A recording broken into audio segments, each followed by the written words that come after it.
We believe health is the foundation that unlocks freedom. The freedom to live fully, to be an asset and not a burden, and to chase what truly matters. Through daily practices and proven frameworks, we are here to help you build deep health, find lasting peace, and live with your heart on fire. Welcome to The Chase. Welcome back, my friends. Welcome back to Chasing Excellence. Ben, and also, hi, Heather. Heather's here, everybody. Hi, everybody. Heather, you have started writing again, and it's wonderful. HB Unfiltered took a long break, but you're back. And so I'm pumped for that. I always loved your blog in years past. And so we wanted to bring you on to talk about one of your blogs. I think you put it out maybe December, called The 3 Evil E's. And you wrote, these are the 3 things that I feel severely limit our level of happiness. They're 3 things that leave us endlessly walking around wishing and wanting more than we already have. And so the 3 evil E's we're going to talk about today: egos, expectations, and end games. So I want to dive right in. Okay. Ego. What do you mean when you say ego, and why is it one of the 3 evil E's? I think that ego is like the overprotective parent. It's kind of like the thing in our heads that's just saying, no, you're better than that person, no matter what they said or what they did or what you did. And you deserve that spot on the team, or you deserve that job that you applied for. It's them, it's not you. It's kind of like the parent that doesn't want their child to get hurt at all by normal life things. It's like our defense mechanism. And I think it's like everything else. If you don't allow yourself the room to be imperfect, then you can't really grow. It's hard to grow if you don't think you have any room for growth. I think that a lot of times we all think that, even if it's for a split second, we think that we are perfect and we are right and we do know all the answers and we don't deserve whatever it was that happened to us, and we are entitled to things that we want. So I think that your ego is the thing telling you, like, you are better than everything else and you do deserve all those things. And it kind of sets you up as the victim, telling you that, like, it's not your fault. It's somebody else's fault. Mm-hmm. And we all know that the thing that is so devastating about that position and that perspective is that it takes your power away. You know, it takes your ability to make any changes in your life if you feel like it's somebody else's fault all the time. So if Ben and I get into an argument about something and I think it's entirely his fault and there's nothing that I can do about it, it's like, well, that argument's going to keep happening forever then, because, you know, like, you can't get better at something if you don't change yourself. Yeah, it's something I think about, which is that there are a lot of, I feel like everybody wants to be better, but there's a difference between wanting to be better and wanting to get better. And I think a lot of times our ego gets in the way, like, oh, I deserve this, or I've worked so hard and I should have that. Thinking like I should have the things I want versus I want to do the things I need to do in order to get the things that I want. And to me, that's a really important distinction to make. Do you just want to be better, or are you willing to get better? Well, I think that a lot of people, you want to just be the best right off the bat. Like, because, you know, there are the people that are like that a lot, and they pick up a football and they can throw a tight spiral, and you're just like, you've never thrown a ball before. Like, I can do that. And then you pick it up and yours goes flying off behind your head, and you're like, what? Why do I have to do this 100 times to get good at it? Like, when that person didn't. You know, you just want to always be the person that picks up everything first. Yeah, I mean, I think we can default to that sense of, well, why don't I just have the thing yet? Or I've put in the time, I've spent 10 years at this job, or I'm whatever it is, and not recognizing how much of our ego is standing in the way of doing what needs to be done to get the thing that we want to get. Mm-hmm. And I think that you end up finding after time that it happened to me with writing. I wrote for so many years, every single day, and I got into this rhythm and I got into this vibe with people, and it was all working so well. And then I stopped. And then it was probably 5 years. And you feel like writing is just going to come back. It's not like, it doesn't feel like, to me, it feels like fitness and strength is different. You know, if you take 5 years off from lifting a barbell, like, you're not going to lift the same weight, you know? But for writing, I was like, oh, I'm just going to pick it right back up and it's going to be there and everyone's going to feel the same. And it didn't. I started writing, it felt awkward and forced and I didn't know what to say. And then I said something. I was like, oh, this is stupid. And it was so much work doing it. And it was frustrating. And I was like, maybe I just shouldn't do this. And then I was like, this is crazy. And then finally I let go of that expectation and I started to just to Ben's credit and with his help, he just was like, just do it. It doesn't have to be perfect. Not everybody has to like your writing and you just get something out. And I did that and it felt gross. and then and then I did it again and it felt a little less gross. And then after like 10 iterations of feeling less and less gross, I started to actually enjoy like, oh, okay, like I kind of feel this again. And it was like cool because it was a different way from when I started, when I was writing before. It was like, I'm in a different place. 5 years later, I am different and my life situation is different. It's kind of like when you're pregnant and you, like when I was pregnant with, I forget, it was probably Bodie or something, but I was, I was competing. And so I was doing all the movements the competitors do, like muscle ups and handstand push-ups and everything. And at some point I stopped being able to do muscle ups and I had a bad habit of like pulling early and bending my elbows early, but I was able to do them fine. And then I got pregnant. I lost the ability to do that movement. And then when I came back, I was like, I'm going to learn how to do this a different way. And then I was like better afterwards, having gone through a period of like being forced to step out of it and then have to do the whole climb back up again, but in a different way from a different perspective. I feel like if what we're trying to do in this conversation is kind of wrap our heads around what is the ego, how does it serve us or how does it hurt us? If I think of ego, I think of it as it's grasping. It's almost like you're on a slippery rock wall and you're afraid of falling down and your ego is trying desperately to grasp onto something, grasp onto a wet, rocky, mossy surface. And that thing it's trying to grasp onto is an identity. It's trying to figure out, who am I? And in some instances, that can be so beneficial. Like if you're trying to be the best athlete in the world, you having an ego like, I'm the best. It's like the Mamba mentality. People create alter egos just because it serves them so well in those scenarios. It seems like there's an outnumbered number of positions where it serves us in the opposite, is right, which is like, this is not my identity. This isn't where I thought I would be. And this is like, I actually don't feel like I deserve this. And when those two things come and clash against each other, when people challenge your identity, that can be really unraveling, unnerving, and shake the foundation of what people feel they are. Similar to that is like, it's not my fault and there's nothing I can do about this. And you kind of just push the blame everywhere else. And it gives you a lot of comfort because what we don't want in life is uncertainty or uncontrol. And so we kind of go like, hey, not my fault, nothing I can do about this, and kind of push it out there. So let's jump into the second one, expectations. Why is that one of the three evil E's? Why is that one of the things that steal from us fulfillment, happiness, etc.?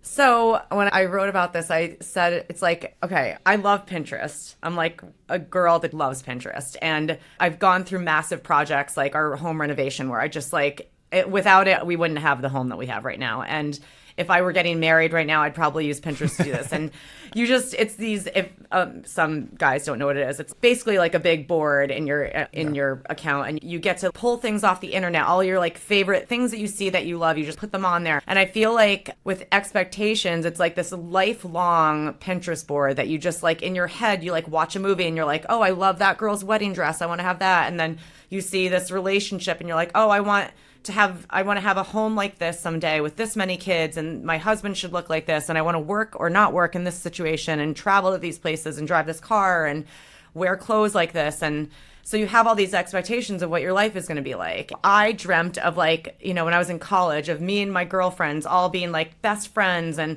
living on the same street together and having kids at the same time, and they were all best friends and all of our husbands were best friends too, and then we all went on vacations together. And like your friend has a child 1 year after you, and like it works for a couple of years, but then all of a sudden kids get into sports and they start going to school and you never see, the kids don't even like each other. Your husbands don't want to be friends with each other. They just want to do their own things. And your life starts to take this turn and you're like, well, what happened to my plan? Like I had all these things that I wanted everything to look like.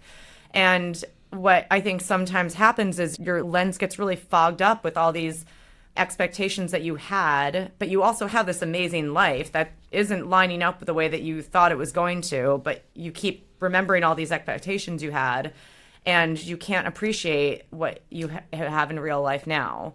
And so I think that can mess with people. I have a lot of friends that have these ideas of what the guy is that they want to end up with, either with the way he looks or like what kind of a job does he work out? Does he like want to travel to the same places, like whatever it is. And if they don't all line up for my friends, they just kind of move on to the next thing. And I'm like, you didn't even really give it a chance. Like maybe he is a different religion than you, or maybe he doesn't like working out and you love it. Like, I know that's a big thing, but you got to try because you never know where something might go. I think it's great to have an idea of where you want to be headed. That's what goals are, but you can't get so fixated on your goals that you can't be flexible with what path you end up going down, because it could be way better than what you could have ever imagined. Yeah, because we never set our expectations downwards, right? It's in the same way that we never compare ourselves to somebody else fully. We only compare on that little thing that without taking the full picture. We never set our expectations in such a way that we can surprise ourselves with what the reality is. We always set our expectations really high, even if we don't do it on purpose or we don't do it with intention. Our expectations are almost always too high for what the reality is, versus if we set our expectations not low, but we set our expectations realistically and surprise ourselves with whatever the thing might be. Well, and it's also like what you guys talk about all the time. You end up, even if you set expectations and then you reach them and you're kind of like, oh, I don't really love this. I have a story like you guys all do, like many people do, of where you go to college and you have this idea of what you want to do with your life and your job, and you get it and you're in it and you're like, this is not fun. Like I didn't plan on this. Like I didn't realize it was gonna be like this. Or even if it is what you thought it was gonna be, then you're like, it doesn't feel like, I don't love it. And then I think a lot of times people just stick with whatever they're doing because they're just like, well, I got the thing, So then it's like back to what we were talking about. It's like, well, I got to make it work because I got this and, got what I deserve. But, it just gets really messy and you end up living this like half happy life. Let's pause to say thanks to a few sponsors and we'll be right back to the conversation. We're brought to you by Brain.fm, the groundbreaking app that uses science-backed music to help you achieve laser-sharp focus and peak productivity. Head over to brain.fm/excellence for a free 30-day trial to experience the difference for yourself. As someone who spends hours in focus mode for work, I've made Brain.fm an essential part of my daily routine. What sets it apart is their specially designed focus modes like deep work and creative that actually sync with your brain's patterns to enhance concentration. I use it nearly every day while writing, researching, and even during my reading sessions. It's become my secret weapon for staying in the zone for longer. The best part, it's backed by serious science. They're the only music company awarded a National Science Foundation grant for their focus-enhancing technology. Transform your productivity today at brain.fm/excellence and get 30 days completely free. That's brain.fm/excellence. We're brought to you by Shopify, the all-in-one platform that's helped millions of entrepreneurs turn their dreams into thriving online businesses. Head to shopify.com/excellence to start your journey for just $1 per month. As entrepreneurs ourselves, Ben and I understand that starting a business isn't just about making money. It's about personal growth, creative expression, and pushing your boundaries. Every challenge you face in building your business is an opportunity to level up, to become more resilient, more innovative, more capable than you ever thought possible. With Shopify's intuitive tools, you can focus on this transformative journey while they handle the technical details. From customizable templates that make design a breeze to wonderful social media integration that helps you sell wherever your customers are scrolling. Their all-in-one dashboard simplifies everything from shipping to taxes, giving you the mental space to focus on what truly matters, growing your business and growing as a human being. The best part, that first sale notification isn't just about the sale. It's proof that you're capable of creating something valuable, something meaningful. Established in 2025 has a nice ring to it, doesn't it? Don't let another year slip by. Visit shopify.com/excellence today. Start your entrepreneurial journey for just $1 a month. Okay. Now let's get back to the show.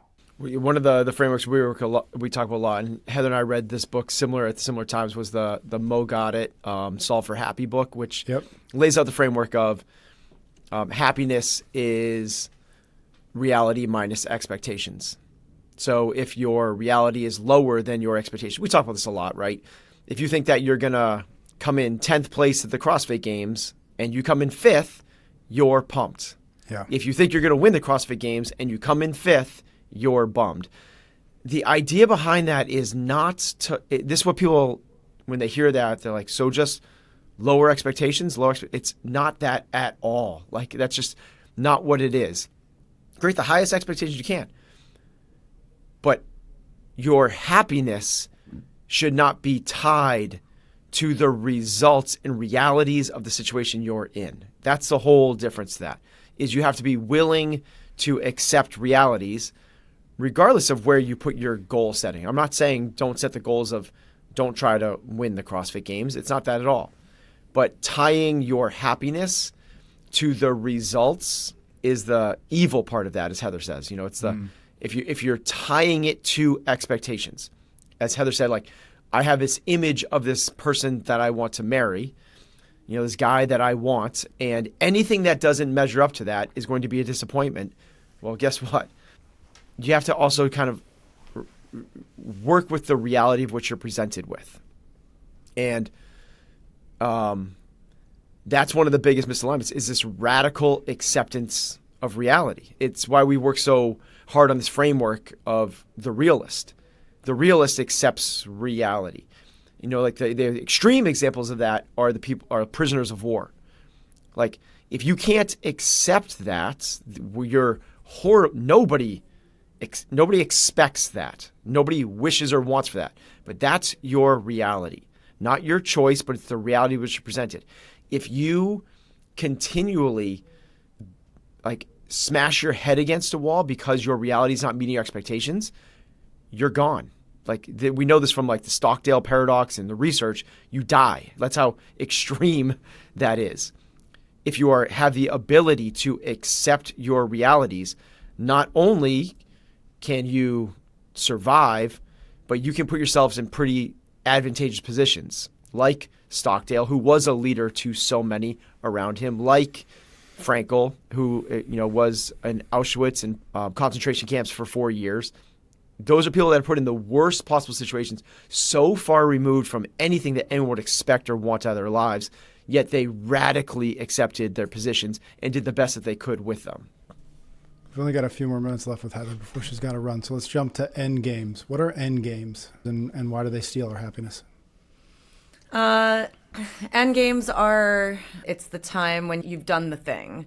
Your end game, it could be okay, I got the job, or I won the CrossFit Games, or I got married, or my kid graduated high school, he's going to college. It could be literally anything. I just think that there is no such thing as an end game. I really think it's just this never-ending game kind of thing, where your kid finally graduates high school and goes to college, and then you're like, okay, he's done, I'm good, he's an adult, and then it's like, oh shoot, he is broke, he has no money, or he is depressed at college, and now he's not near me, and I have to figure out how to take care of him. Or you got the job, and now you need to figure out how you're gonna balance your life. I think that when you ever get into your head that you've done it, you've gotten married, it's not it's just smooth sailing now. It's marriage is work, and there's a lot of give and take. I think that too often we think sometimes in our head, I do it all the time. I just gotta get through the holidays, and then everything will be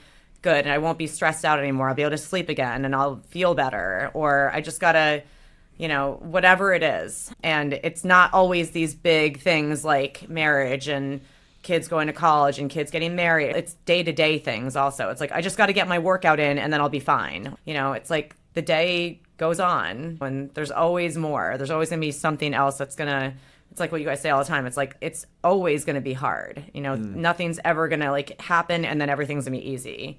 And so when you can get it in your head that there is no such thing as an end game, then you're expecting okay, what's the next thing, Mm-hmm. Yeah, it's like that false belief that like if I just solve this problem, then I'll be done solving problems. Yeah. Which it just doesn't happen. There will always be more problems, and the hope is actually that you get to solve better problems. Just a few minutes left, Ben. What thoughts do you have on end games?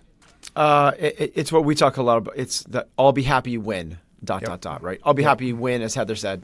I graduate college, I get the job, I get married, I retire. It's like you're kind of you're always moving the goalpost forward. And as Heather said, it's like you are never done. It's an infinite game. It's a game that we're playing forever. I tie this really closely. Obviously, all the three of these are kind of related, but this one speaks the most to me about like what Phil Stutz has said. Is like there is always going to be work. There is always going to be pain. There is always going to be uncertainty. Yeah. And I like what you said is like, okay, if those are the cases, if there's always going to be uncertainty, can I just be doing the best thing I can with this level? Like no matter how much money you have in the bank, there's still uncertainty. Like there's no point where like that goes away. There's always going to be still work to do and so on. And I think we just kind of like keep getting to this place like at some point it's all going to be, Heather said, smooth sailing. It's that acceptance that that's not the case actually is very empowering. I think that's the dichotomy. That's like kind of the reverse clause of this whole thing. As you accept those things, you can actually find purpose. You can find happiness in the here and now. Yeah. Heather, last question to you. When you think about these three evil E's, obviously you write about your own experience with each one of these and where maybe they popped up. But what is in your mind, like what's the antidote to these three evil E's? Have you come up with to use a Chris Irwin term, a countermeasure to these three evil E's that you feel like have been useful or effective, whether it's a framework or habit or something that you can actually do on a daily basis? Yeah, well, I don't know if it's a framework. I'm not as structured as Ben, but I'm a big reframer. I say to Ben all the time, in my head, that's my tool, I'm constantly reframing things. When someone does something that isn't what I would want them to do or isn't in line with what my goal was, I remember in my head, I reframe and I think like, well, they have their own goal or they have their whole plan also. And I don't live on this island and the world doesn't revolve around me. It's like what you guys say all the time too, is like life is not going to happen exactly as I planned it to. So it's just like we're all having our own same experience sort of, but from your perspective, you know? And I do try to, one of the things I do to reframe things is I think about how magical it is that all this stuff is happening. And I take it back a lot to how we have two older kids and two younger kids. So our two older kids are almost 25 and 21, and then they're almost 13 and 11. And so I do get to see how fast it all happens, especially when we're thinking about the younger kids and stuff and things that initially in the moment I'm like, oh my God, why are you doing this? I can so quickly in the same moment think like, this is awesome. Like the other morning, it's like Sunday morning, we have nothing to do. The first and only time all year long that nothing's waking us up. And Bodie comes in, he slowly opens our door. And I look over and I just see this megaphone come around the side of the doorway. It's like 6 a.m. We have nothing to do. And the megaphone comes around and it goes, "This is Bodie. This is your captain. I'm here to wake you up." And then he turns it to siren mode and just starts going. And Ben is like, "Bodie, Bodie." And I felt the same. And instantly I was cracking up. Like, it's so funny that he's like got this megaphone in our face. Like, we have the rest of our lives to wake up whenever we want to. And these guys are like, we've got maybe 5 years of 1 year really of Bodie coming in with a megaphone. And then he's like all over us, like a dog, you know, just wants to snuggle us and get under the covers and jump on us. And we're like, oh, they just want to sleep. I'm like, oh my God, this is amazing. Like, I can so quickly do it now. And it's awesome. It's like, I think it's like my superpower. I really do. Because I can quickly turn things around in my head. All right, we do have to let you go. We're going to have you back soon. Check out chasingexcellence.email. We've got a January special. You can get 40% off our annual subscription when you upgrade. So again, that's chasingexcellence.email. Heather, thank you so much. Can't wait to see you again soon. Thank you very much for tuning into the show. Make sure you're subscribed wherever you're listening or watching so you do not miss another episode. For more frameworks and daily practices, visit chasingexcellence.email. And don't forget to tap the link in the show notes for today's full listener guide, where we break down the key ideas and provide actionable steps to help you put them into practice. Until next time, keep building health, finding freedom, and living with your heart on fire.